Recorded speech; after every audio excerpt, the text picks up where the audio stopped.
What if your commander told you to collect human ears as proof of victory? Hey everyone. Tonight, we return to Vietnam, into the misted jungles where an American recon unit called Tiger Force was sent to kill anything that moved. No oversight, no mercy, only silence, and the sound of laughter echoing after each shot. They were supposed to fight guerrillas, but instead, they became something far worse.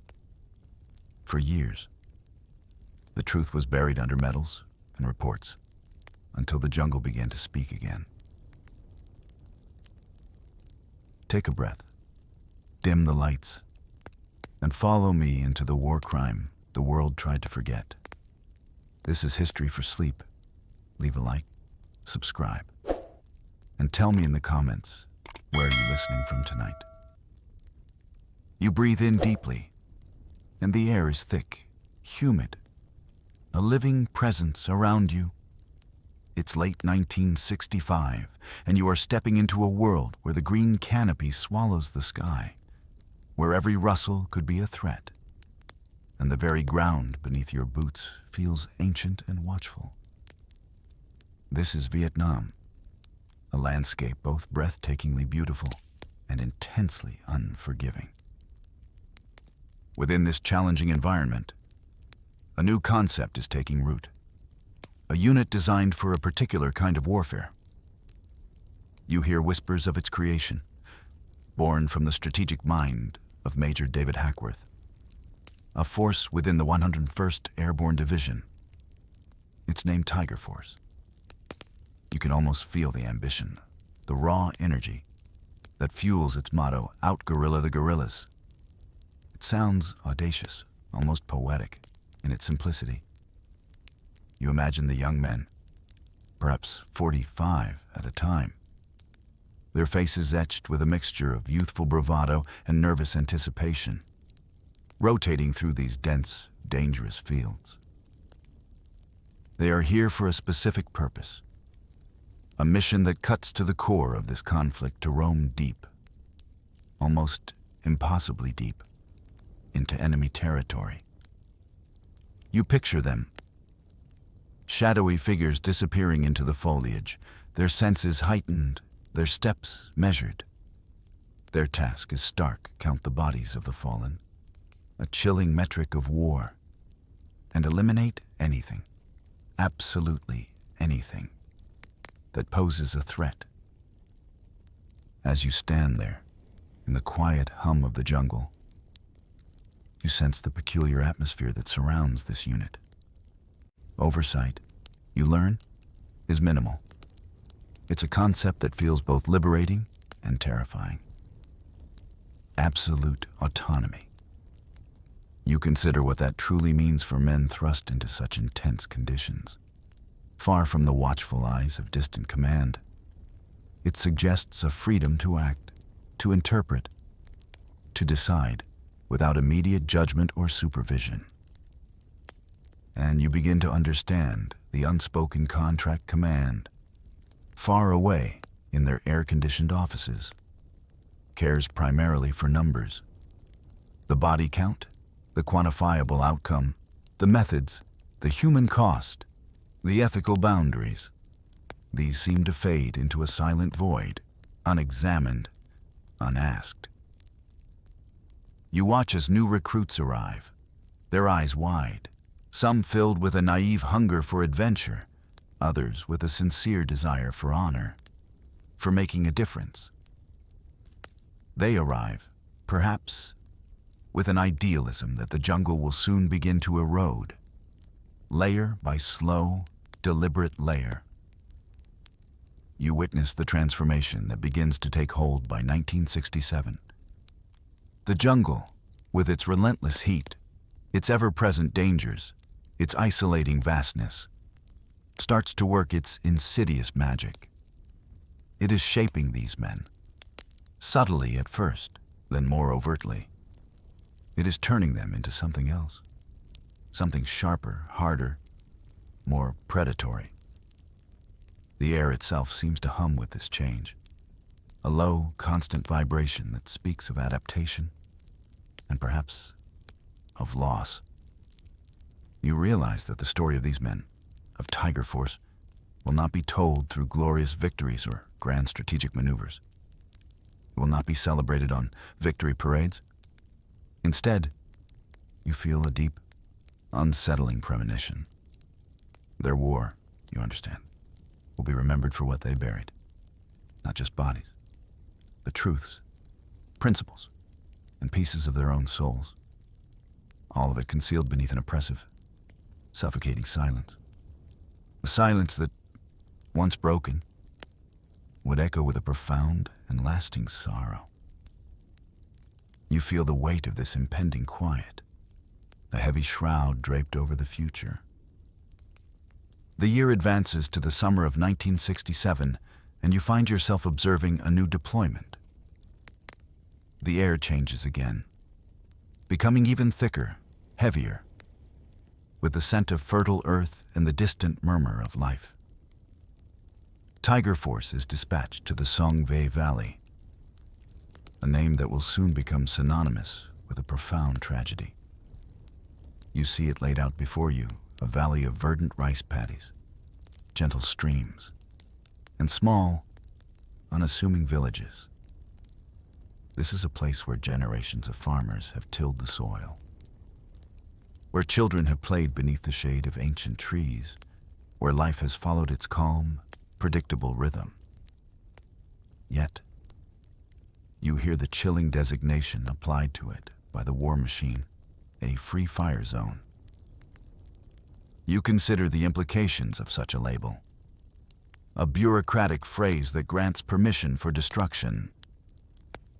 It's a license for uninhibited engagement, where the distinction between enemy and civilian often becomes blurred, then vanishes entirely.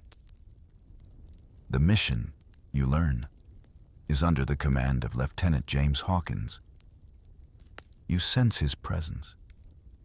Even from a distance, a man described as bold, perhaps overly confident, almost certainly arrogant, and dangerously unrestrained. You can almost feel the ripple of his personality, his decisive, unyielding nature, as it impacts the men under his command. The orders, as they filter down through the ranks, seem deceptively simple. Yet they carry an immense, destructive weight. Clear the valley, a phrase that sounds almost benign. Yet in this context, you know it means to sweep away all life that inhabits it. Move civilians to camps, a forced displacement that breaks ancient ties to the land. And then, the final, chilling instruction, eliminate the rest. You shiver, despite the heat. Eliminate. A word stripped of its human context, used to justify the unthinkable. You imagine the cold, logical way such an order might be delivered, devoid of any emotional tremor. As you observe the soldiers, you pick out two in particular, Ken Green and Sam Ibarra. You learn they were childhood friends, perhaps sharing dreams and secrets back in a quiet American town. Ordinary boys, you think, with ordinary lives that were meant to unfold in gentle rhythms. But here, in this valley, they are on the cusp of becoming infamous, their names forever entwined with the darkness that is about to unfold. You feel a pang of sorrow for the innocence that still clings to them, soon to be irrevocably lost. Their first encounter is recounted, a stark, brutal introduction to the reality of their mission. You see the scene, a man, desperate perhaps, firing from within his humble hut. A response is swift, overwhelming. They return fire, and you witness, through the recounting, the swift, devastating consequences. Not just the man, but his wife and their baby. All within the confines of their home, obliterated in an instant. It's a small tragedy, you're told, quickly dismissed. Collateral damage. The phrase itself sounds like a balm, an attempt to numb the severity of what occurred. You search for a reaction, a flicker of remorse, a whisper of concern, but you find none. No one is punished. No one even speaks of it, at least not openly. A heavy silence descends, more profound than the jungle's usual quiet. It is as if the very air itself conspires to forget, to erase the event as soon as it happens. And you feel it then, a chilling sensation, as if the jungle itself, with its ancient, indifferent wisdom, has accepted them that day, accepted their actions, accepted their silence, as if, in that moment, it swallowed not just the lives of a family, but also a piece of their souls. You feel the weight of that unacknowledged act, the opening of an abyss. The relentless sun beats down upon you, a suffocating blanket of heat that never truly relents. You feel the sweat trickling, constantly, an itchy reminder of the oppressive environment. The jungle itself becomes a character, an antagonist. Ambushes materialize from the thick foliage, sudden, violent explosions of chaos that shatter the fragile peace. You feel the constant tension, the hypervigilance required to navigate pathways riddled with bamboo traps, each one a potential maiming or death. And always, the slithering menace of venomous snakes, a silent, ever-present threat. The Songvi Valley, you observe, is not just breaking bodies. It is systematically, brutally breaking minds. You can almost taste the sleep deprivation, a constant dull ache behind the eyes, a fuzziness that blurs the edges of reality. Paranoia, a creeping vine, wraps itself around every thought, every interaction. Who is enemy? Who is friend? The lines become distorted, indistinguishable. And as fatigue and suspicion deepen, so too does a raw, untamed rage. It simmers beneath the surface, a dangerous, volatile brew, ready to ignite at the slightest provocation. You feel the tightening in your own chest, the slow creep of desperation in such a hostile place. You watch as the villagers, the quiet farmers whose lives were once so peaceful, become targets of this escalating aggression. Those who hesitate, who refuse to abandon their ancestral homes, are met with swift, brutal force. You hear the thud of fists, the cries of pain as they are beaten. You see the glint of metal as their meager possessions are plundered, stolen by men who have forgotten their own humanity. And then, the orange glow against the deepening twilight huts torched, their straw roofs igniting in a flash, sending plumes of acrid smoke into the evening sky. Each burning home is a testament to the escalating destruction, a symbol of everything being consumed by the flames of war. You focus on Ibarra, the young farm boy you saw earlier, once full of laughter. You observe a chilling transformation. At first, perhaps, there was a flicker of hesitation, a shadow of discomfort. But then, a gradual, horrifying shift. You see in his actions, in the casual way he regards the burning villages, that he has begun to enjoy it. The destruction, the assertion of power, the primal satisfaction of fire. It is a terrifying descent. Then, one night, the line is crossed in a new, more intimate way. You witness, through the memory, the swift, silent slash of a knife. An unarmed man, his throat slit. The first of many, you are told. And you feel a cold dread creep into your bones, recognizing the crossing of an invisible, yet profound, threshold. Drunken patrols become something far more sinister than mere revelry. They transform into hunts. The men, fueled by alcohol and unchecked aggression, stalk the night not for military targets, but for human prey. You see Hawkins, the commanding lieutenant, embodying this decay. An elderly man, his face perhaps lined with years of wisdom and quiet labor, is executed. Not out of necessity, but you understand. For amusement, a casual act of ultimate power. Then, the very next day, two women meet the same fate, and you hear his words, cold and devoid of empathy, echoing in the jungle's oppressive quiet. No friendlies here. Anything that moves is ours. You feel the chill of those words, a decree that dissolves all moral boundaries. The smoke from the burning huts, the dust from the parched earth, the mist that clings to the trees, all of it seems to conspire to make the distinction disappear. The line between soldier and murderer, once so clear, has now vanished, consumed by the abyss. Amidst the escalating darkness, you catch a fleeting glimpse of resistance, a whisper of conscience attempting to pierce the growing madness.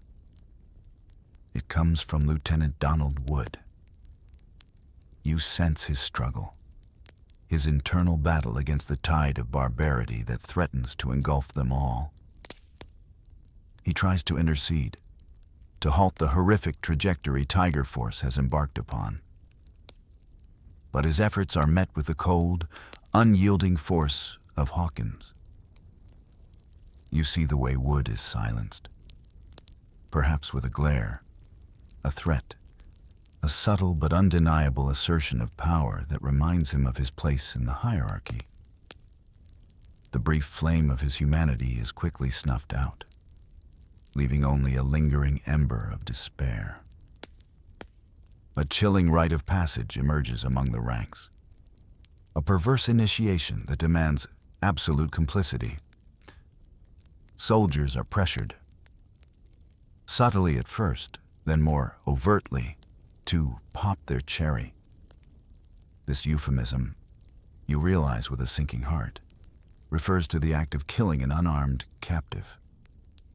It is a test, a brutal demand for loyalty, an entry fee into the escalating depravity.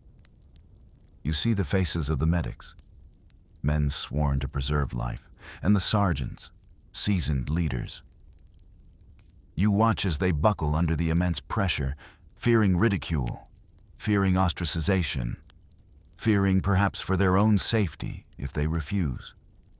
They obey, carrying out acts that shatter their oaths and their souls. The targets become increasingly arbitrary, increasingly innocent. You learn of two blind men, their lives already shrouded in darkness, now extinguished by the tigers. They are accused, with a chilling lack of evidence, of being trail watchers, an accusation that serves only as a flimsy justification for murder. And then, a Buddhist monk. You imagine him, robed in saffron, a symbol of peace and spiritual contemplation in a land consumed by conflict. He protests, perhaps with quiet dignity, perhaps with fervent pleas. His words are met not with understanding, but with gunfire. He's gunned down, and then, in a final act of desecration, his body is staged, arranged to appear as a Viet Cong combatant. A grotesque theater designed to deceive, to justify the unjustifiable. At night, around the flickering warmth of the campfire, a macabre ritual unfolds. You listen to the voices, the boasts, the casual recounting of atrocities.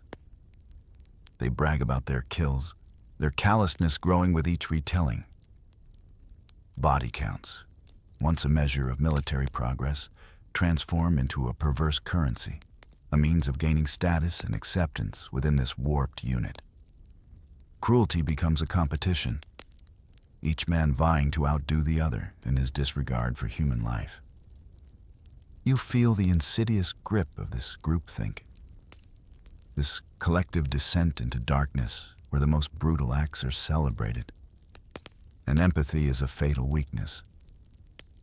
You see the quiet ones, those who still carry a flicker of doubt, a shadow of hesitation in their eyes.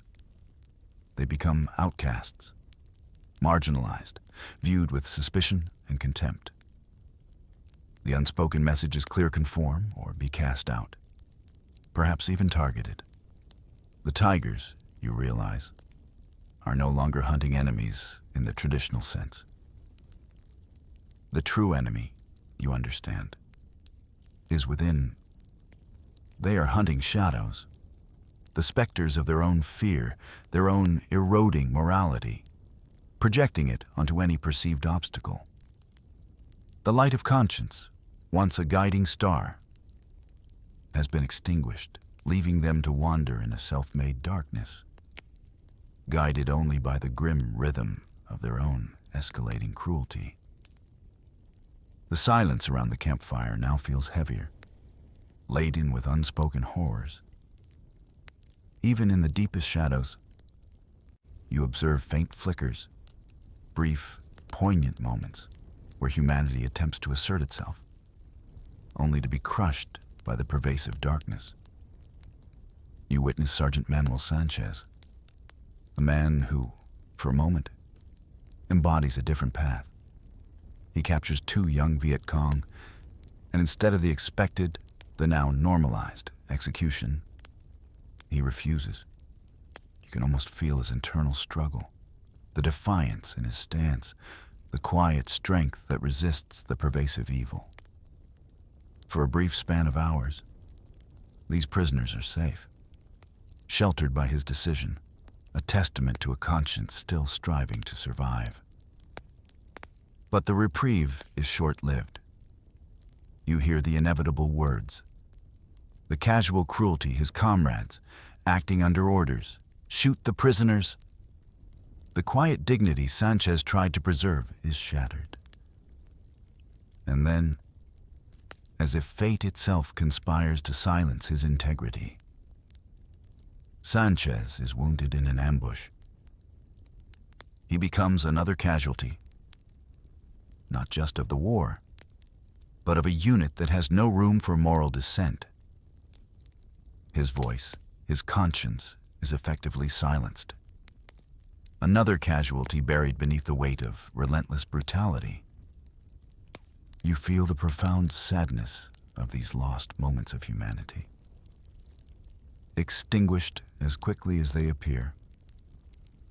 Lieutenant Wood, whose earlier attempt to speak out was quashed, tries again. You witness his persistence, his unwavering belief that someone, somewhere, will listen. He reports the crimes once more, laying bare the horrors he has witnessed, but again, command ignores him. His pleas vanish into the bureaucratic ether, unheeded, unacknowledged. The silence from above is as deafening and complicit as the silence on the ground. It signals a systemic failure, a deliberate turning away from uncomfortable truths. The violence continues, unchecked, escalating in its casual brutality. You see the fields, once vibrant with life, now becoming killing grounds. Farmers, bent over their rice paddies, toiling in the ancient way, are suddenly, without warning, cut down by machine gun fire. Their lives, their simple existence, extinguished for no strategic gain, for no justifiable reason. Smoke now rises from every hut, not just from deliberate torchings, but from the aftermath of skirmishes, the desperate attempts of villagers to escape the reign of terror. The valley, once teeming with life, begins to empty. A profound silence replaces the gentle hum of human activity, broken only by the crackle of distant fires and the coals of the jungle. and those who still dared to question, to hesitate, to show even a hint of compassion. You notice their names slowly vanishing from the patrol rosters. They are removed, transferred, perhaps sent to less sensitive duties, effectively erased from the unit's immediate sphere of influence. Their departure leaves an even greater vacuum, a void where conscience once resided. Tiger Force's moral compass, you realize, is not just broken, it is gone, completely dismantled. It has been replaced, not by a new direction, but by a visceral, instinctual rhythm, the cold, mechanical beat of the gun. The operation in the Songve Valley officially ends in August 1967, but you understand that the horror, far from concluding, has merely evolved, metastasizing into something even more virulent, ready to spread its poison elsewhere. The scene shifts, and you find yourself in a new province, Quang Tin, where Tiger Force is redeployed for Operation Wheeler. The air here feels different, perhaps even more charged with tension. You sense a heightened level of conflict, for the NVA resistance is fierce, resolute. The jungle itself seems to coil tighter, every shadow a potential hiding place, every rustle of leaves a possible warning. Casualties mount daily, a grim tally that underscores the intensity of the fighting. You feel the weight of this relentless attrition, the grinding despair of a constant danger. The brutality, far from diminishing, takes on new, horrifying forms. You hear the accounts, chillingly calm in their delivery, of women and children hiding in tunnels, their desperate refuge beneath the earth. And you witness, through the memories of those who were there, the terrible fate that befalls them. Grenades are tossed into these subterranean spaces, not to flush out armed combatants, but to bury human beings alive. You imagine the muffled explosions, the sudden collapse of Earth, and then the most haunting sound of all the cries. You see the soldiers camping above ground, the jungle night pressing in around them, and you hear what they heard, carried on the damp night air, the fading cries from beneath the earth. A chorus of terror and despair. Slowly, gradually, growing fainter as the minutes turn into hours. The sound becomes a ghostly echo, a chilling reminder of the lives they have extinguished. No weapons are recovered from these tunnels, only bodies, silent testimony to an unforgivable act. You feel the profound emptiness left by these lost lives, a void that resonates long after the sounds have died. The casualness of killing deepens. You observe an old man, his face etched with age and sorrow, praying for the dead. Perhaps he is mourning those lost in the tunnels or earlier skirmishes. His act of piety, of quiet remembrance, is met with immediate, unhesitating violence. He is shot on sight. His devotion seen as a threat, his humanity ignored. His life, like so many others, becomes a meaningless statistic in the fog of war. You focus on Medic Bowman, a man whose role once centered on healing, on preserving life. You recall his initial hesitation, the moments when a flicker of compassion might have still been visible in his eyes. But now, you observe, that flicker is gone. He kills, you are told, without emotion. The jungle, with its relentless pressures and its insidious normalization of violence, has eaten his empathy whole. It has consumed the part of him that could feel, that could connect, that could mourn. He has become a shell, an instrument of destruction, his humanity replaced by a chilling void. The official mission reports, you learn, speak of victories. The language is clean, sanitized, designed to convey success and progress. But you, standing here, witnessing the echoes of what truly transpired, know the truth. The victories are a lie. The real story, the one that truly matters, is only silence. A silence that screams of buried truths, of unacknowledged atrocities, of a profound and irreversible loss of what it means to be human.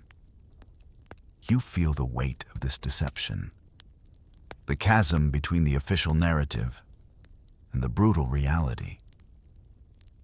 The descent continues, deeper and more horrifying.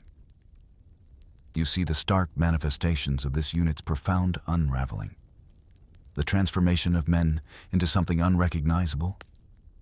Ibarra, the once laughing farm boy, now carries a grotesque new identifier.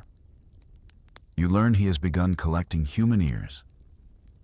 You imagine the sight, the chilling string of severed ears, a macabre necklace, a trophy of his escalating depravity. It's a symbol of absolute dehumanization, a stark declaration that the boundary between soldier and savage has completely dissolved. The air around him feels tainted, heavy with unspoken horrors. Then, a new presence arrives. A man not yet fully consumed by the darkness, Sergeant Brunner. You sense his fresh perspective, his eyes still capable of seeing the world through a lens of ordinary morality.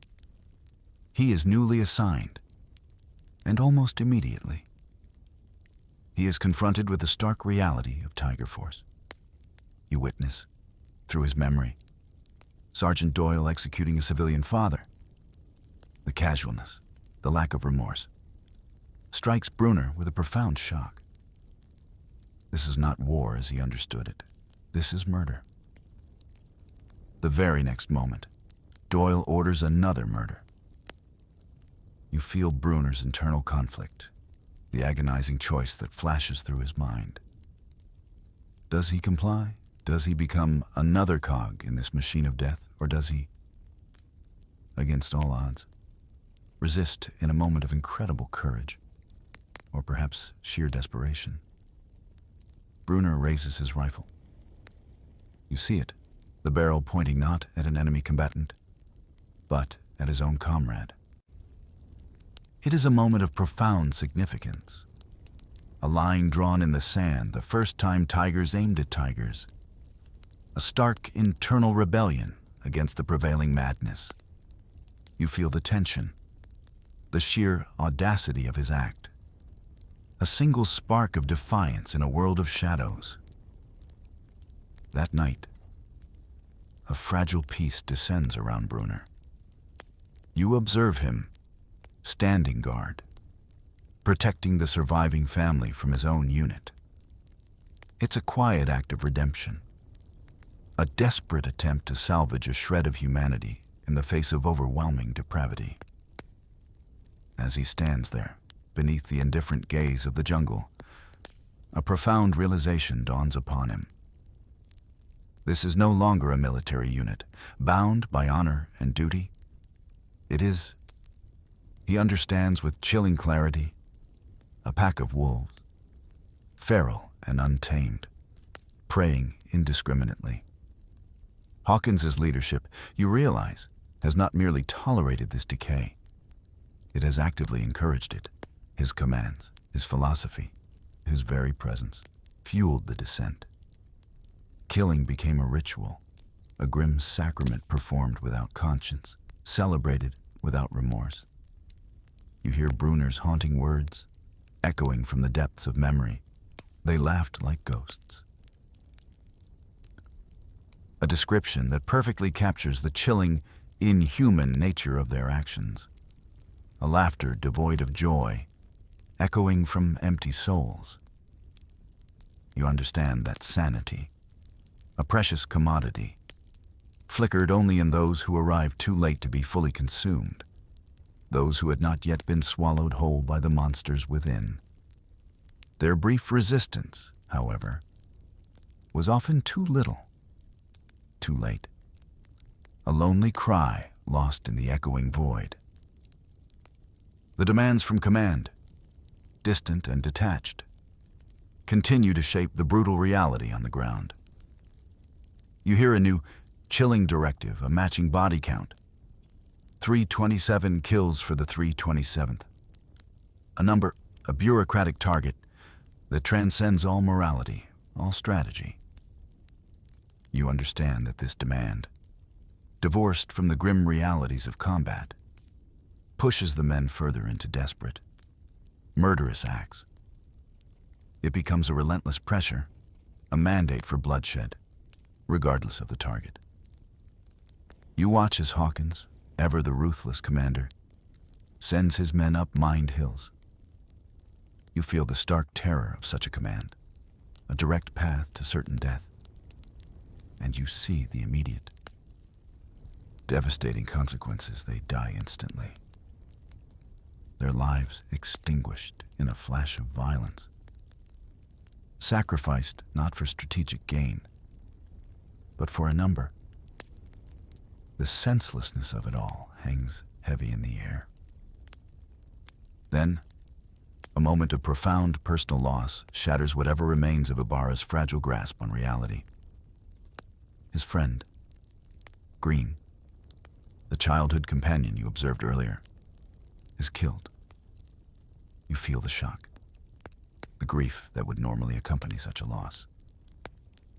But for Ibarra, it transmutes into something far darker.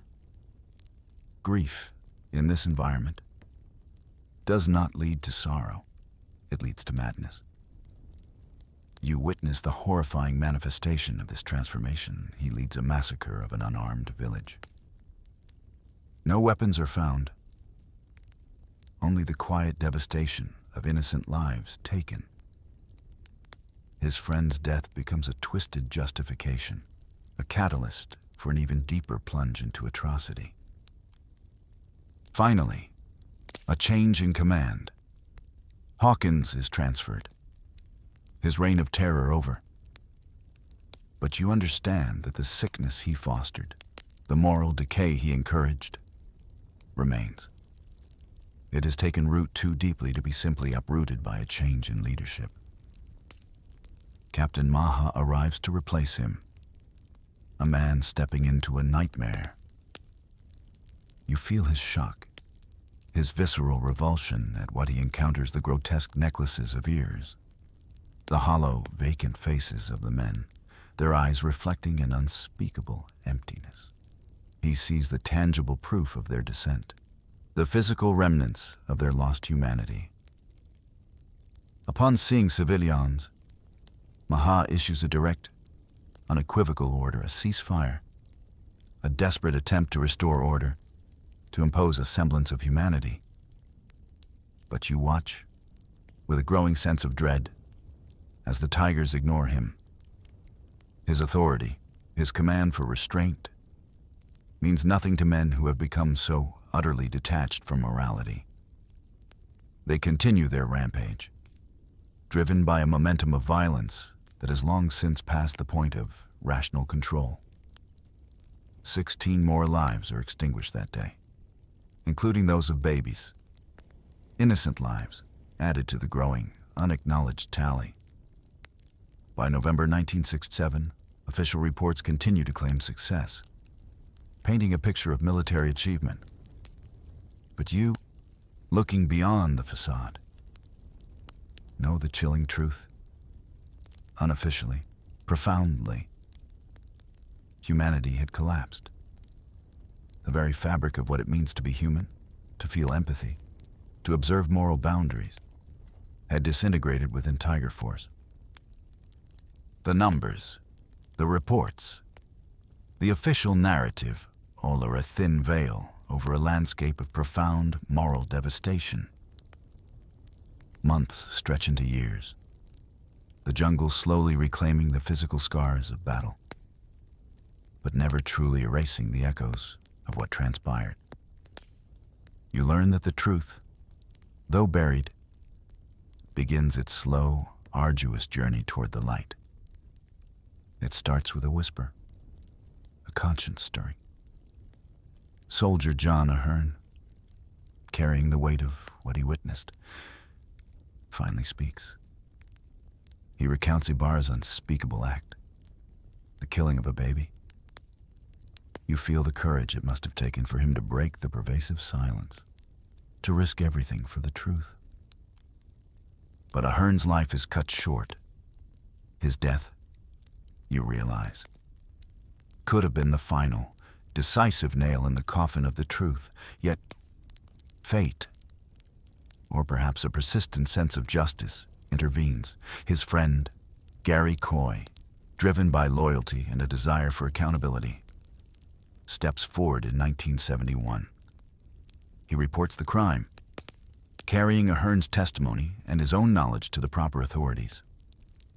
This act of defiance, this refusal to let the past remain buried, sparks a monumental undertaking. You witness the beginning of one of the largest war crime probes in U.S. history. CID agent Gustav Aspe takes up the mantle. You imagine his dedication, his methodical pursuit of justice, as he meticulously tracks down nearly every Tiger Force veteran over the course of years. It is a painstaking, lonely task, piecing together fragments of memory, sifting through layers of denial and trauma. The evidence, as it slowly accumulates, paints a horrific picture. It reveals a pattern of torture, of cold-blooded murder, of brutal mutilation, and the execution of prisoners. The scope of the atrocities, meticulously documented, is staggering. 18 men, you learn, could face charges. Among them, the architects of the horror, Hawkins and Ibarra. You feel a glimmer of hope, a sense that justice, however delayed, might finally be within reach. The wheels of accountability appear to be turning, slowly, deliberately. But then, as abruptly as the investigation began, it is halted. In 1975, the Pentagon closes the case. The official rationale, chilling in its detachment, no constructive benefit to prosecution. You feel the profound injustice of those words, a bureaucratic pronouncement that snuffs out the last flicker of hope. No trials, no punishment, no headlines to expose the truth to a waiting world. The files, thick with evidence, with testimonies of victims and perpetrators, are buried, not in the jungle earth, but in the cold, impersonal archives of bureaucracy. Another body, you realize, in the vast, silent jungle of official silence and convenient forgetfulness. The truth, once so painstakingly unearthed, is reinterred, hidden away, as if it never existed. The weight of this cover-up feels immense. A deliberate obfuscation of profound moral failure. For decades, the truth of Tiger Force remained a secret, entombed within those forgotten files. You feel the passage of time, the slow march of years that seems to deepen the silence. But the jungle, you remember, always speaks again. In 2002, a new chapter begins, not with soldiers or agents, but with the quiet, persistent work of journalists Michael Salla and Mitch Weiss. You imagine their relentless dedication, their tireless pursuit of a story the world had tried to forget.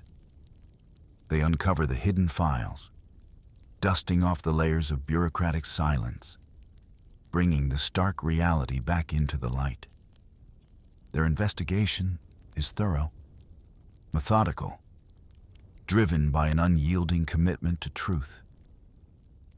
They trace survivors, the scattered remnants of Tiger Force, their memories often fractured, scarred. They pore over radio logs, the terse, coded communications that hint at the horrors. And, crucially, they seek out Vietnamese witnesses, those who endured the atrocities, whose voices had been silenced for so long. You feel the immense gravity of their work, the human connections they reestablish across decades and cultures. In October 2003, their exposé finally shakes the nation. The silence is broken, shattered by the powerful revelation of their findings. The story of Tiger Force, of the Song Ve Valley and Quang Tin, of the casual brutality and the systematic cover-up, explodes into the public consciousness. It earns a Pulitzer Prize, a testament to the power of investigative journalism and the resilience of truth. You feel the resonance of this moment, the collective gasp of a nation confronting a dark chapter of its past. Yet, despite the exposure, despite the undeniable evidence, you realize that justice, in its fullest sense, never truly arrives.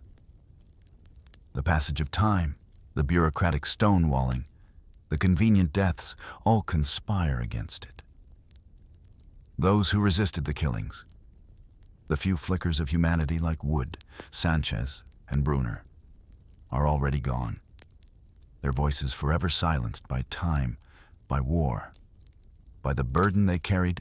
Ibarra, the man who collected ears, died in 1982, never facing accountability for his crimes. Hawkins and Doyle, the architects of much of the horror, lived on unapologetic, seemingly untouched by the vast suffering they caused.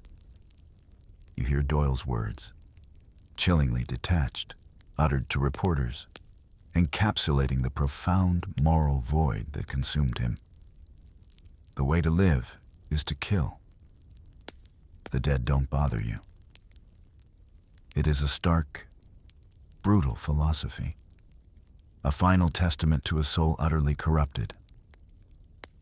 The scandal, you understand, reveals more than just the actions of a rogue unit. It exposes a system, a pervasive culture obsessed with body counts, blind to humanity, willing to sacrifice ethical principles for the illusion of success. Hundreds, perhaps thousands, of Vietnamese civilians perished, erased from history. Their lives reduced to mere numbers in a war that cared little for their existence. It is too late for justice, you acknowledge, too late to undo the immense suffering. But you also know this: it is never too late to remember, to bear witness, even now, to the stories that refuse to stay buried, to understand the costs of war, not just in lives lost, but in souls corrupted, in truths suppressed.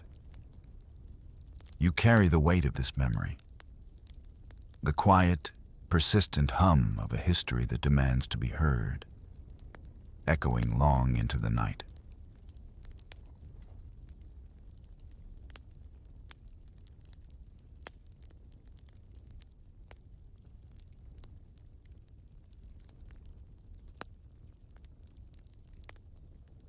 Welcome, my fellow nocturnal historians, to a quiet corner of the night, a tranquil space where the echoes of history gently unfold.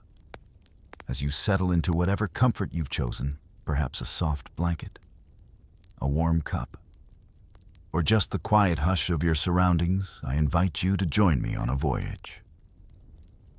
Tonight, we journey back to the annals of World War II. A period often painted in broad strokes of grand battles and iconic leaders. Yet, beneath those sweeping narratives, in the mud and dust, the snow and shadows, lie stories of extraordinary courage and audacious acts, performed by individuals whose names might not grace every textbook, but whose spirits truly shaped the conflict. While Hollywood often dramatizes these tales with roaring explosions and triumphant marches, tonight, we will explore them with a softer touch, a deeper introspection. We'll uncover the remarkable feats and the moral complexities that lie behind battlefield legends, not as a celebration of war, but as a gentle study of human resilience, wit, and sometimes a disquieting audacity. Before we embark on this quiet exploration, I'd love to know where in the world you're tuning in from and what time it is for you. It's always fascinating to see who's joining us on these reflective journeys across time. If you find solace and interest in these relaxing forays into yesteryear, consider subscribing and joining our growing community so you never miss an episode. Now, make yourself comfortable, perhaps dim the lights a little more, and let's ease into tonight's story, allowing the quiet rhythm of history to guide us towards a peaceful slumber. As the world around us settles into its nightly rhythm, our minds often drift to the grand narratives that history has preserved. When we think of World War II, names like Hitler, Churchill, and Stalin often come to mind, towering figures whose decisions rippled across continents. But tonight, we shall softly drift past these familiar headlines, descending instead into the very ground where the war was actually lived, the cold, damp mud of the trenches, the chaotic streets of war-torn cities, the silent forests where fate was often decided by a whisper or a shadow. Our journey tonight will illuminate 6 truly remarkable figures whose unconventional actions and wild spirits underscore just how deeply this monumental conflict was shaped, not just by generals, but by the scouts who navigated treacherous terrain, the tank crews who fought in claustrophobic steel boxes, the commandos who undertook daring raids, and even, in one truly extraordinary instance, a bear. We promise to uncover remarkable feats, to marvel at risky bluffs, and to gently probe the moral gray zones that often lie just beneath the surface of battlefield legends. This won't be a triumphalist march through history, but rather a quiet, contemplative tour through moments of immense courage, breathtaking audacity, strokes of pure luck, and the sometimes blurry line between truth and propaganda.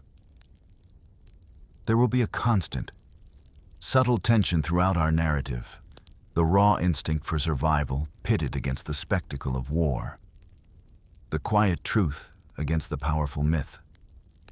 Our pact with you, dear listener, is simple: to learn gently, to feel safely cocooned in the present, yet to leave this journey with sharper questions lingering softly in your mind, questions about heroism, humanity, and the enduring nature of conflict. Our compass will guide us across the scarred landscapes of Europe, from the windswept beaches and ancient cities to the vast Soviet steppes, through the rugged Balkan mountains, and up the storied slopes of Monte Cassino. A soft warning, whispered almost like a secret: some claims we explore are debated. Sources sometimes conflict. In our storytelling, we shall hold these facts lightly, allowing empathy for the human experience to firmly guide our understanding.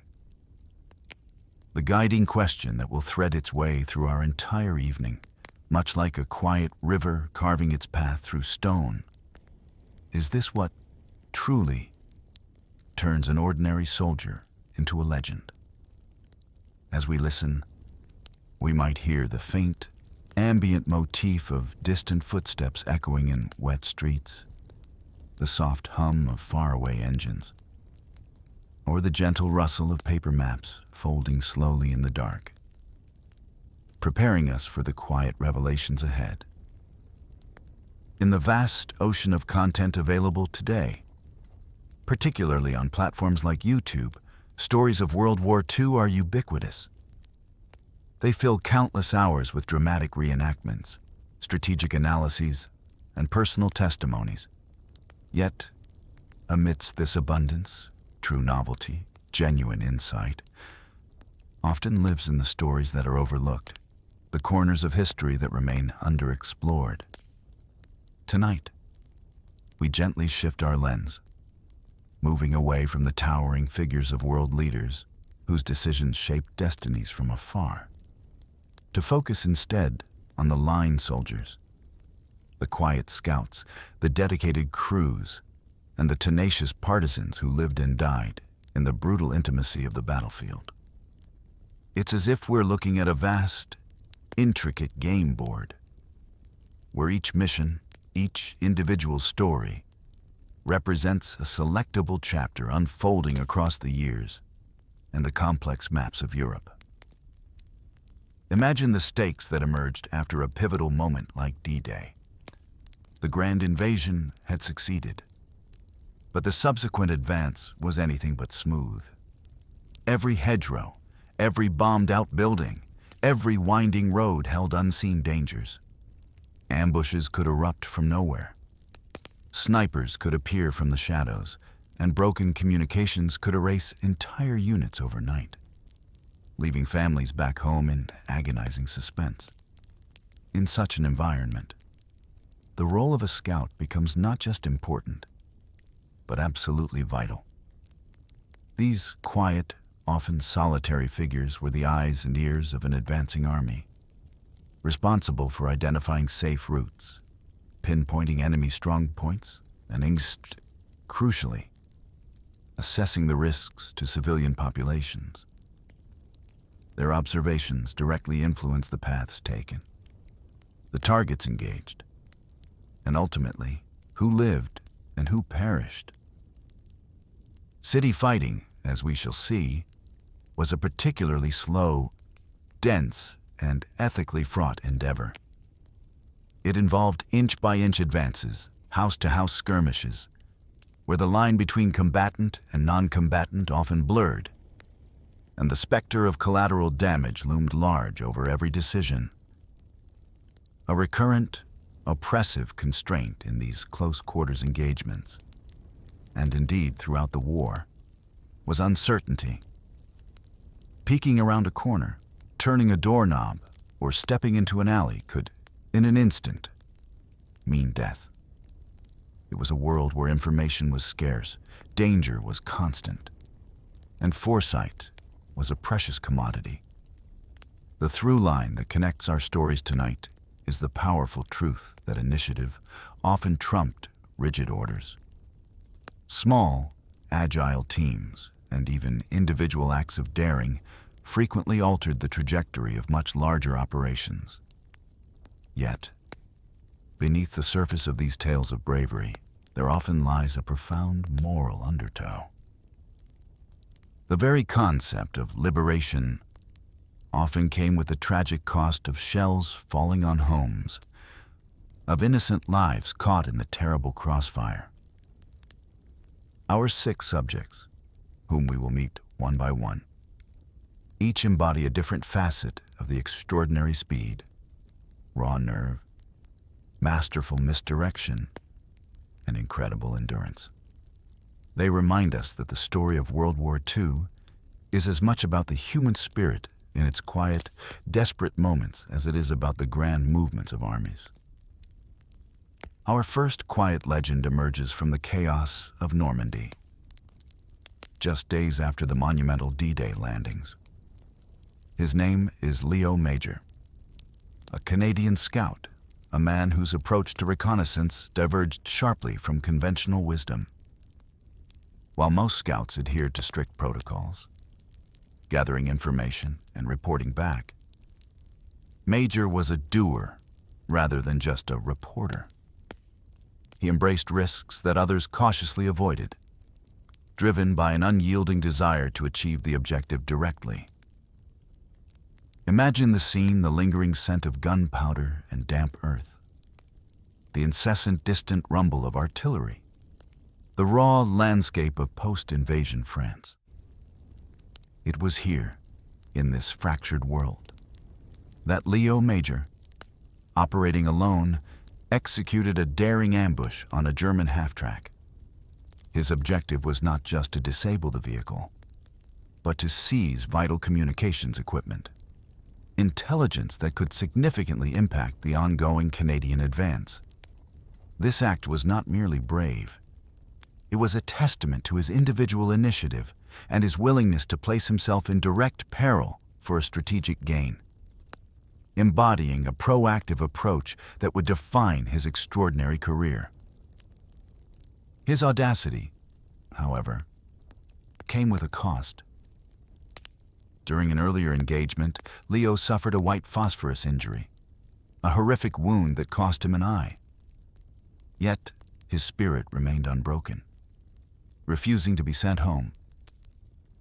He embraced his new reality with a macabre humor, often referring to himself as a pirate, using this dark wit as a form of emotional armor.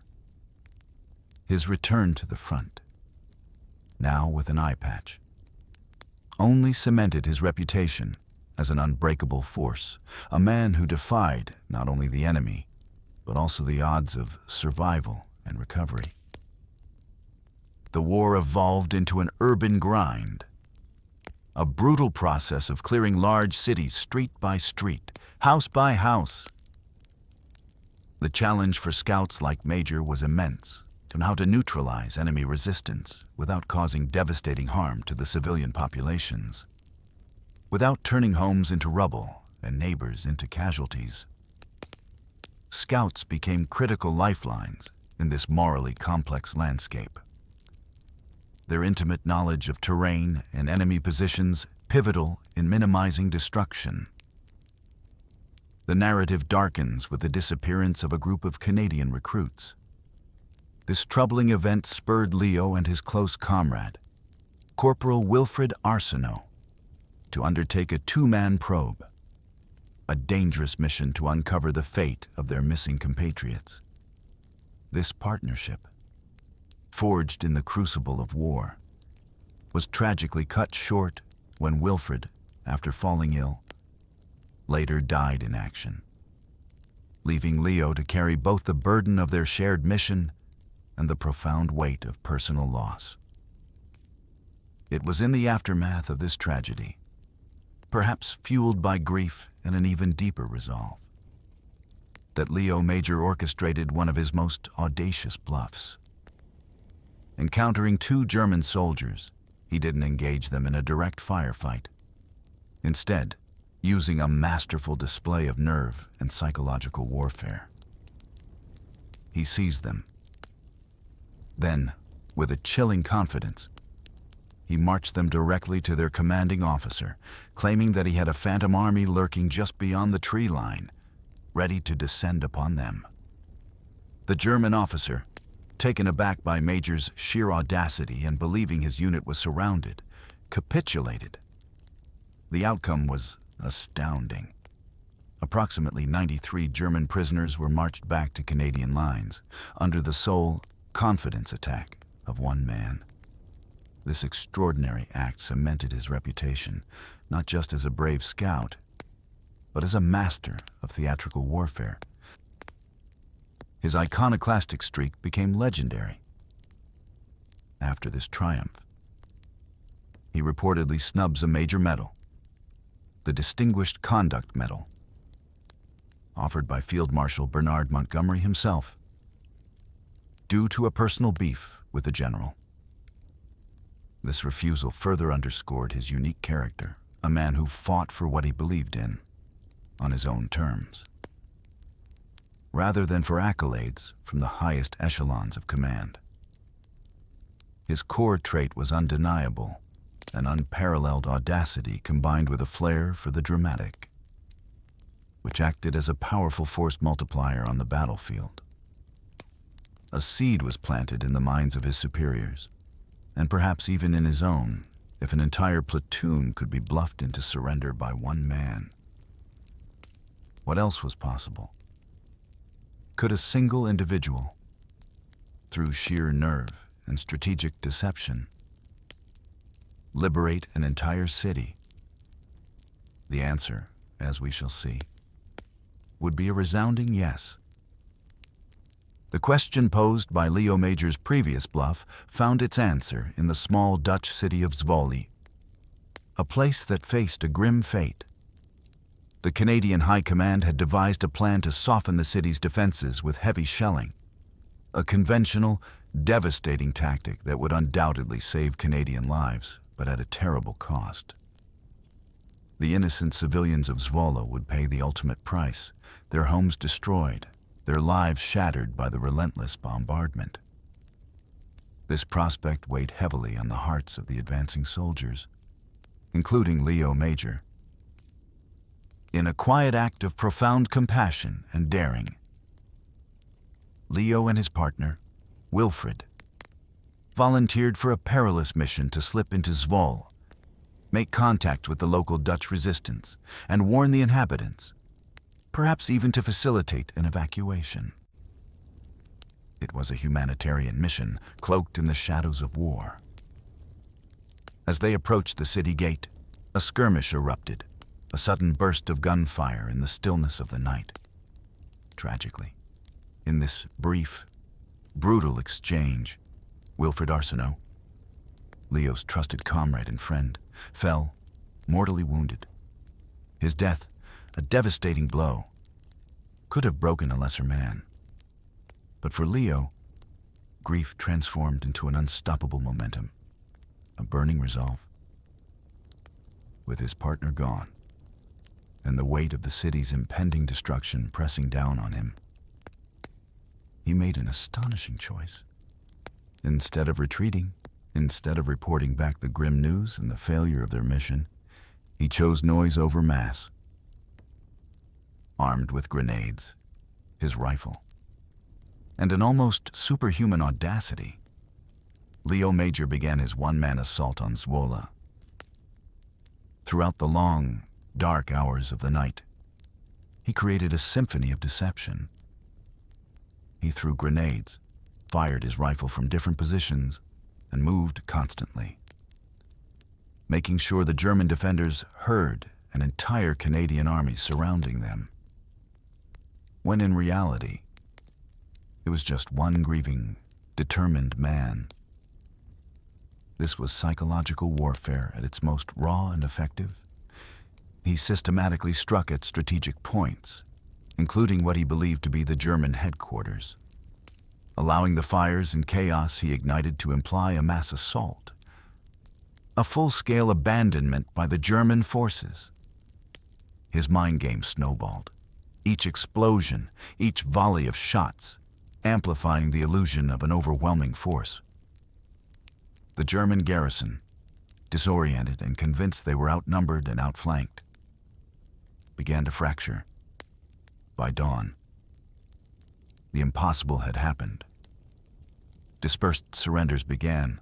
Scattered groups of German soldiers fled in confusion, and the city of Zwolle, against all military logic, was effectively taken. As the first rays of sunlight pierced the morning mist, Leo Major met with the bewildered resistance leader, who could not comprehend how a single Canadian soldier had managed to liberate their entire city. In the bittersweet aftermath, Leo was able to recover Wilfred's body, carrying his friend out of the city he had helped save, before returning to his own lines to report his unbelievable triumph. The legacy of Zwolle reverberates with a powerful tone, daring born not of recklessness, but of profound compassion, a singular mission to save a city from the brutal cost of bombardment. It stands as a testament to the extraordinary impact an individual can have when driven by an unwavering moral purpose. However, a tension note must be acknowledged. Later, skeptics would question the sources, highlight the spotty local records, and search for missing documentation of this incredible feat. Yet, the story, whether fully verifiable in every detail or burnished by the mists of time, persists as a powerful testament to the human spirit. The lesson, etched into the quiet annals of history, remains clear narrative and nerve. When wielded with audacious conviction, can move battle lines, can alter destinies, without the need for full-scale assaults or devastating bombardments. It's a story whispered through the ages, a quiet marvel of individual heroism. From the audacious individualism of Leo Major, we turn now to a different, more complex figure, a man whose legend was forged within the unforgiving steel of a tank. Michael Wittmann, a German SS officer, rose through the ranks in the early days of the war.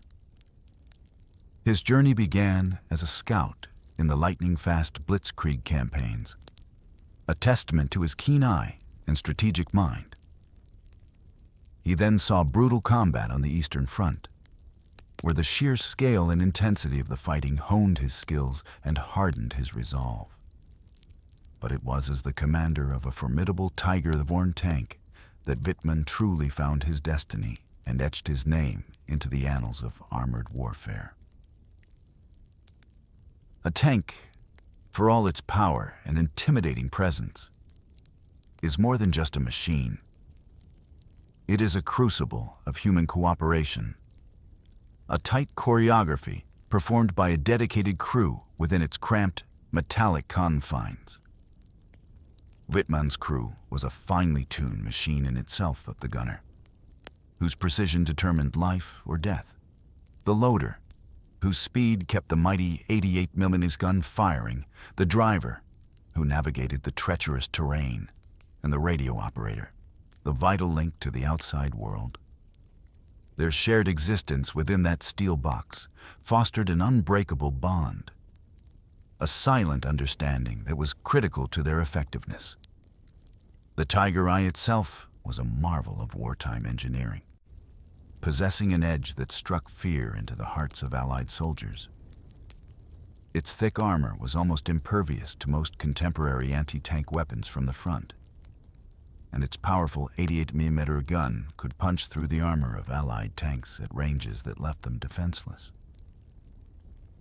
Beyond its technical specifications, the Tiger carried a palpable fear factor, its mere presence often enough to disrupt enemy formations and shatter morale. Wittmann's claimed tally on the Eastern Front alone was staggering over 100 tanks and more than 100 anti-tank guns destroyed.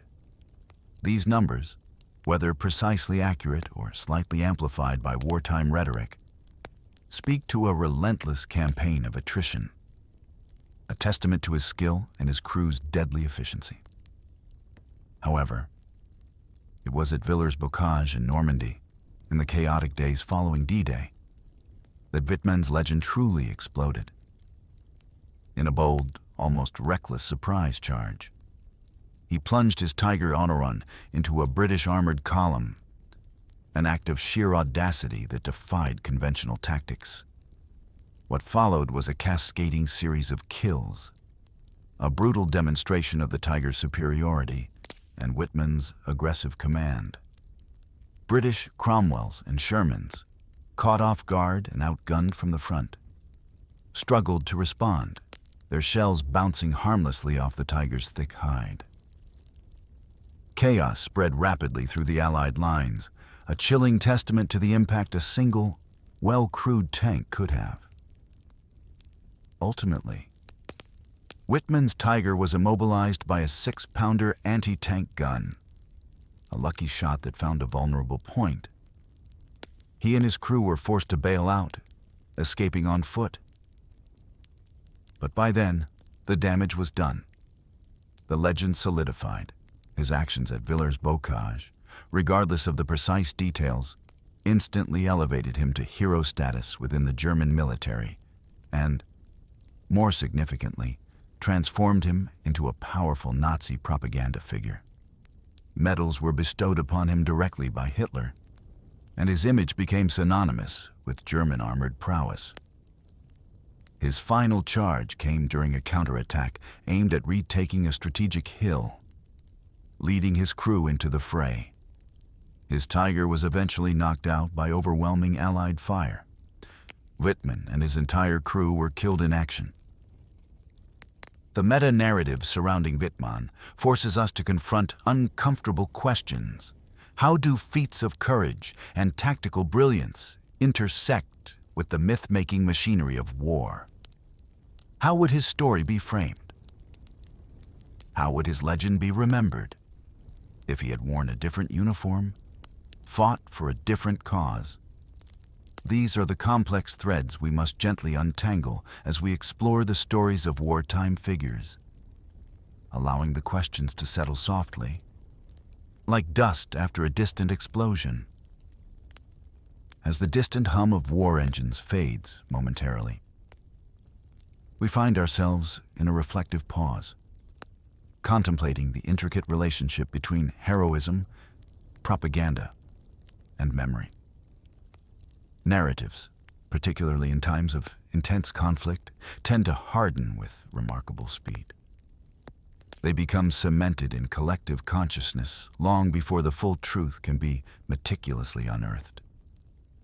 Wartime archives are often incomplete, fragmented, or deliberately curated. Eyewitness accounts, while invaluable, are inherently partial.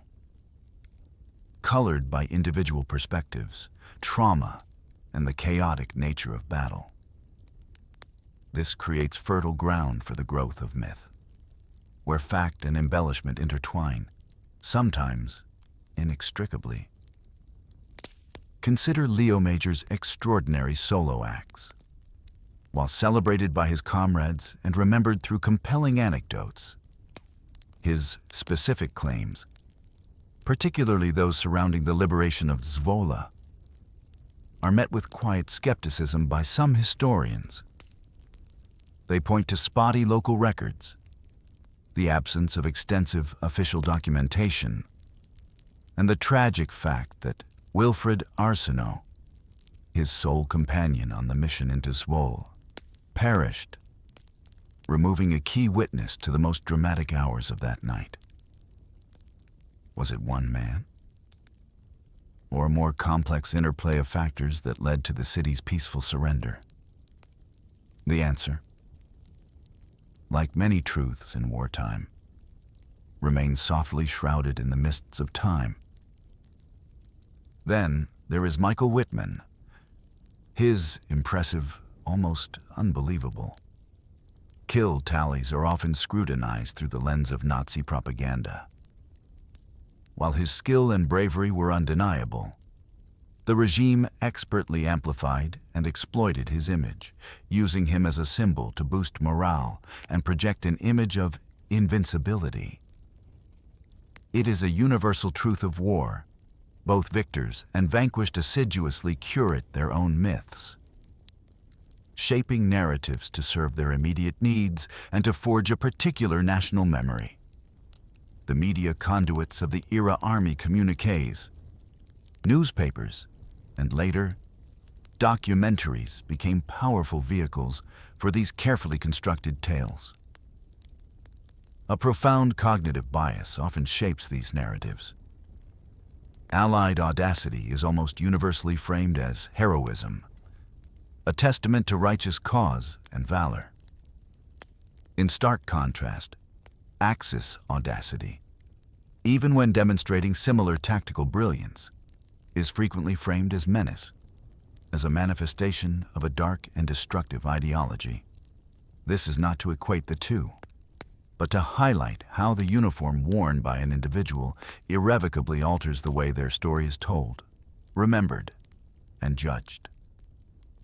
The practical takeaway for us, as gentle historians of the human spirit, is twofold. We can admire the courage, the tactical brilliance, and the sheer nerve demonstrated by these individuals, regardless of their allegiances. But simultaneously, we must scrutinize the claims, holding them lightly, understanding that history is rarely as clear-cut as it seems. There is an ethical line. A subtle boundary we must always respect, remembering the acts of war without ever glamorizing the atrocities committed by any regime. As these questions settle, we can adopt a sleep-friendly cadence, allowing the complexities of truth to gently drift. Knowing that understanding often arrives slowly, like the quiet dawn after a long night. Threaded through each tale, like a quiet undercurrent, is a deep compassion for all non-combatants, the innocent souls caught in the terrible maw of conflict. The concept of legend itself, we realize, is often a potent tool used for morale, for recruiting, and for shaping the enduring national memory. A whispered story passed down through generations, each retelling perhaps adding a new layer to its meaning. Our journey now takes us to a place of profound darkness, a testament to the chilling depths of human cruelty, and to a heroism so quiet, so audacious, it almost defies belief. We speak of Witold Pilecki, a Polish officer in the underground resistance. As the terrifying reality of Auschwitz, the Nazi concentration and extermination camp, began to emerge in fragmented whispers. Pilecki undertook a mission that was perhaps the most extraordinary and self-sacrificing of the entire war he volunteered to be captured. His objective was not to escape, but to infiltrate the camp, to bear witness, to report the unimaginable horrors, to foment resistance from within.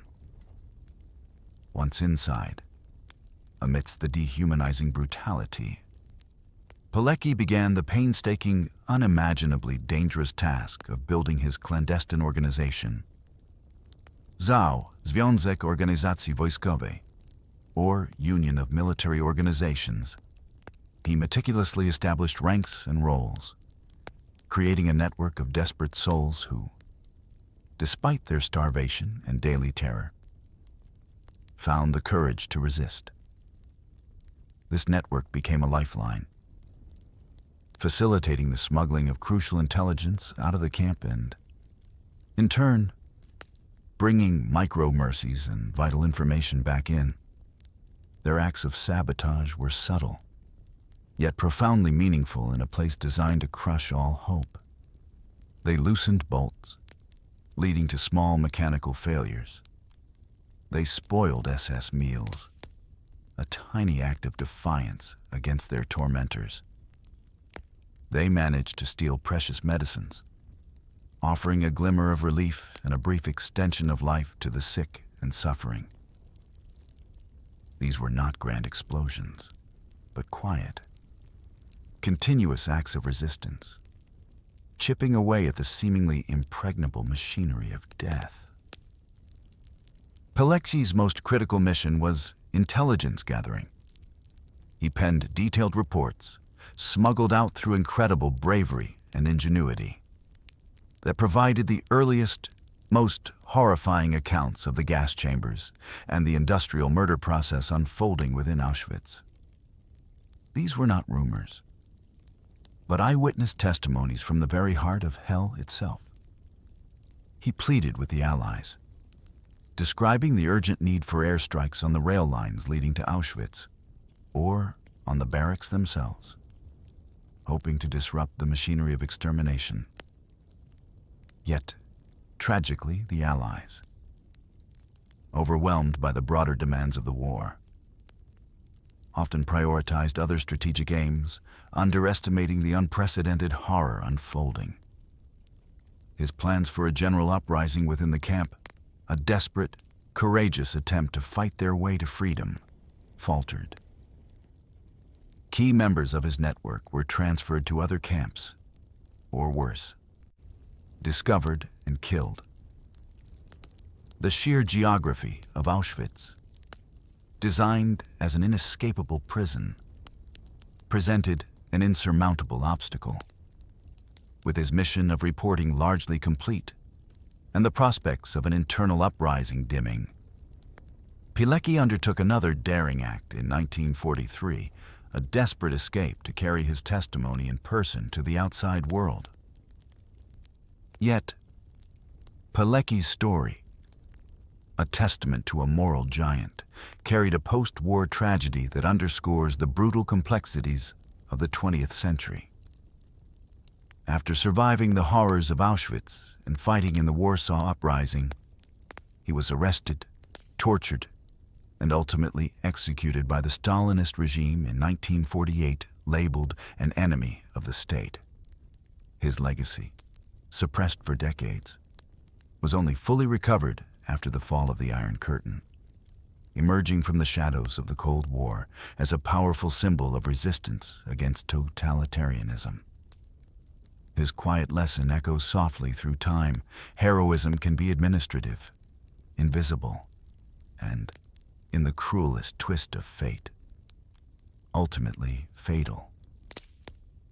From the somber shadows of Auschwitz, our journey takes a lighter, if still extraordinary, turn to a man whose very presence defied the brutal realities of World War II with an almost theatrical flair. We speak of Lieutenant Colonel Jack Malcolm Thorpe Fleming Churchill, universally known as Mad Jack. From the desperate evacuation at Dunkirk to the daring commando raids that followed, Churchill was a showman in a world consumed by smoke, steel, and grim determination. He cut an iconic figure on the battlefield. Imagine the surreal sight: a British officer, amidst the deafening din of modern warfare, charging into battle not with a rifle, but with a Scottish claymore sword in hand. He would often play his bagpipes, the haunting skirl of the instrument echoing across the landscape, sometimes before an attack, sometimes during lulls in the fighting, a bizarre and stirring soundtrack to conflict. Perhaps his most astonishing and highly debated claim was a confirmed longbow kill in 1940, a medieval weapon wielded effectively against the backdrop of machine guns and tanks. It was an image almost too fantastical to be real. Yet it spoke volumes about his unique, almost anachronistic approach to war. His life was punctuated by moments of incredible daring and improbable survival. He was captured, and then, against all odds, escaped. Not once, but twice. In one instance, he was mistakenly identified as a relative of Winston Churchill, a case of mistaken identity that perhaps spared his life from immediate execution by his captors. The line between myth and man in Mad Jack's story is perpetually blurred. Were his sword captures truly as dramatic as recounted? Or were they embellished over time? Adding to the rich tapestry of his legend, the historical record, while confirming his incredible bravery, often struggles to verify the more outlandish details. Yet, his larger point, his enduring impact, was profound morale as a weapon. In the face of terror and despair, his eccentricities, his dramatic gestures, his unwavering calm, acted as a powerful tonic, theater in his hands, steadied frightened men, giving them something larger, more absurd, more human to focus on amidst the chaos.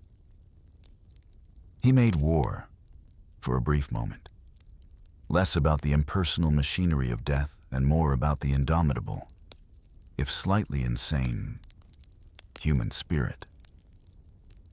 Perhaps the most disquieting aspect of Mad Jack Churchill was his disarming honesty. He openly admitted to enjoying war, a sentiment that jars profoundly with peacetime ears, forcing us to confront the complex psychological dimensions of conflict. His strategic impact on the war may have been limited, confined to specific commando operations, but his symbolic value was immense.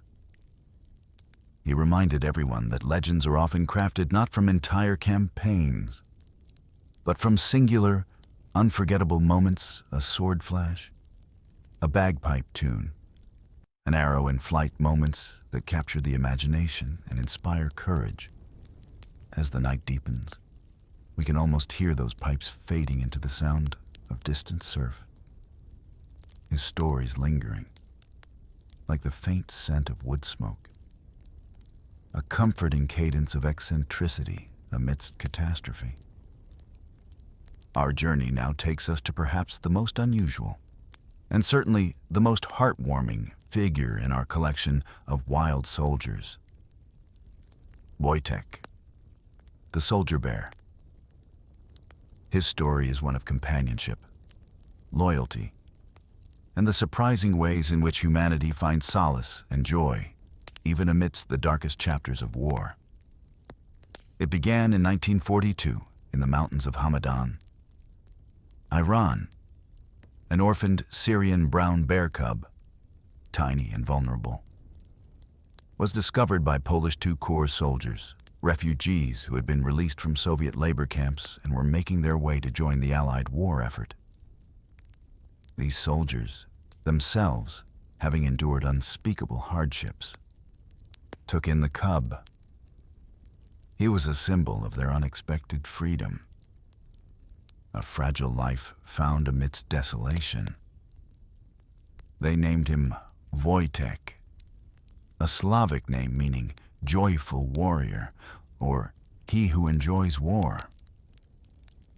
Wojtek was raised by the troops, his diet initially consisting of condensed milk, often fed from a vodka bottle.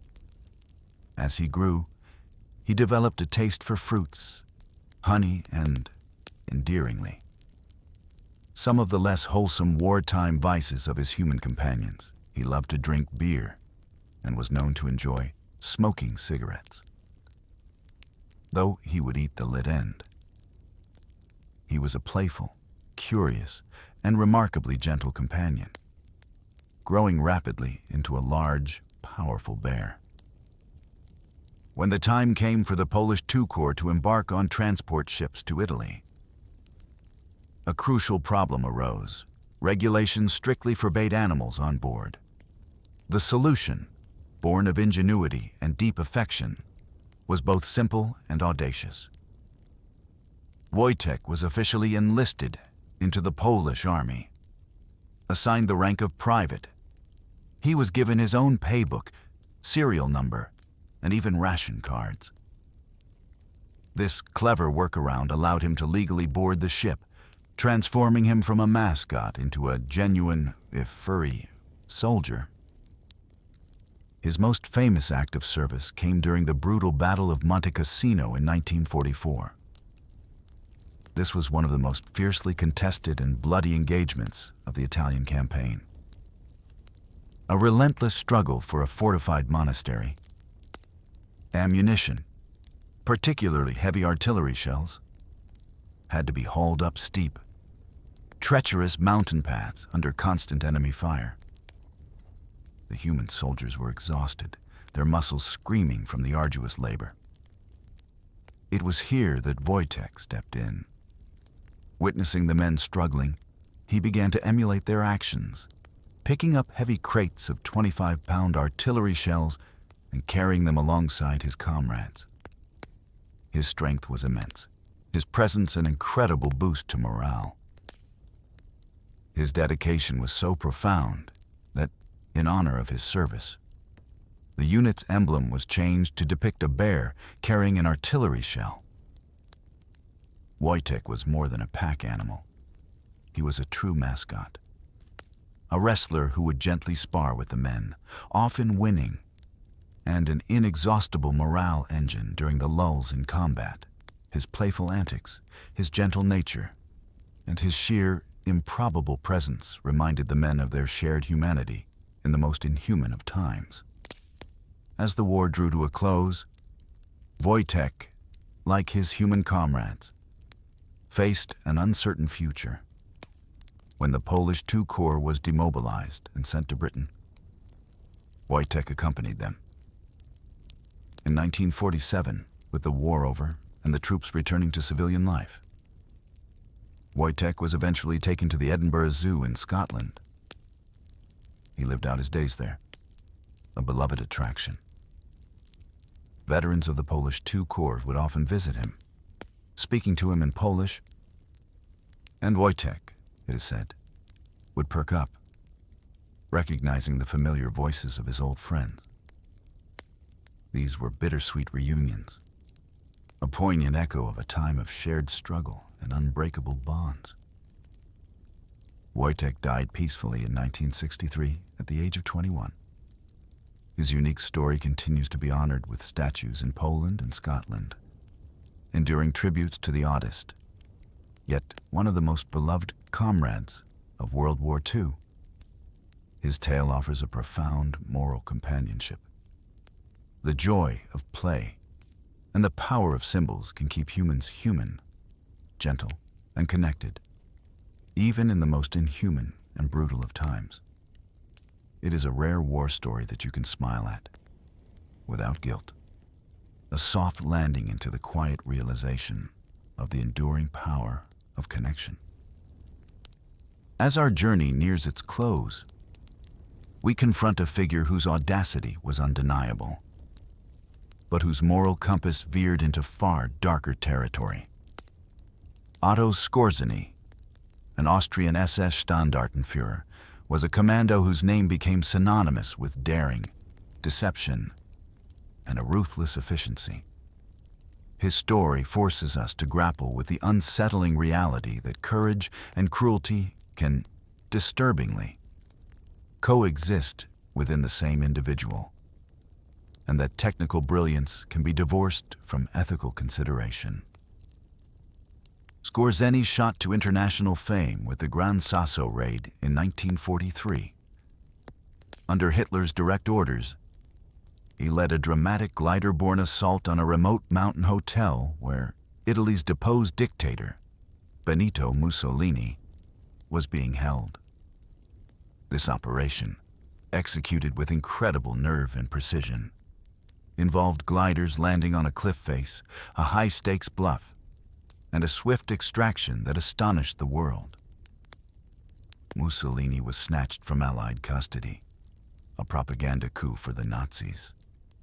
And Skorzeny became a celebrated figure, a poster boy for special operations. His legend was then fueled by a series of rumors and other operations. There was the alleged Operation Long Jump, a supposed plot to assassinate the big three Allied leaders Churchill, Roosevelt, and Stalin at the Tehran Conference, a claim widely dismissed as myth today, yet contributing to his aura of omnipresent menace. He orchestrated a near-miss operation to capture Yugoslav partisan leader Josip Broz Tito, and masterfully employed kidnapping and leverage to maintain German influence in Hungary. Perhaps his most infamous operation was Greif Griffin during the Battle of the Bulge, where German soldiers, disguised in captured American uniforms, infiltrated Allied lines to sow chaos, disrupt communications, and spread paranoia. The operation, though limited in its tactical success, caused widespread fear and suspicion among Allied troops. After the war, Skorzeny faced trials for war crimes, particularly regarding Operation Greif and the rules of engagement concerning disguised soldiers. Through slippery acquittals and legal maneuvering, he managed to avoid conviction. His story took another dramatic turn with a sensational escape from detention in 1948, solidifying his image as an elusive, almost phantom-like figure. His post-war life was as complex and controversial as his wartime exploits.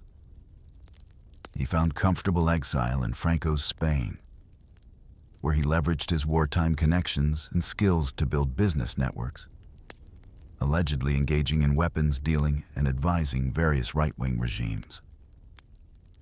He became an influential figure in the Spider Network, helping former SS members escape justice. His entanglements even stretched into the Cold War, where he was reportedly instructing Egyptian commandos and, most bizarrely, alleged to have contacts with the Israeli Mossad, an astonishing turn that suggests the strange bedfellows that geopolitics can create. Otto Skorzeny died in 1975 from lung cancer, not in a blaze of glory on some distant battlefield, but quietly in Madrid. It was in its own way another subversion of karma, or the expected dramatic ending for such a figure. The through line of Skorzeny's narrative is a stark reminder special operations, particularly those involving deception and extraordinary measures, often sit uncomfortably close to the realm of crime. Blurring ethical boundaries, history, in its often impersonal way, tends to remember the effect, the daring outcome, more than the intricate, often morally compromised, paperwork or motivations behind the actions. As we reach our final reflection, Skorzeny's story challenges us deeply.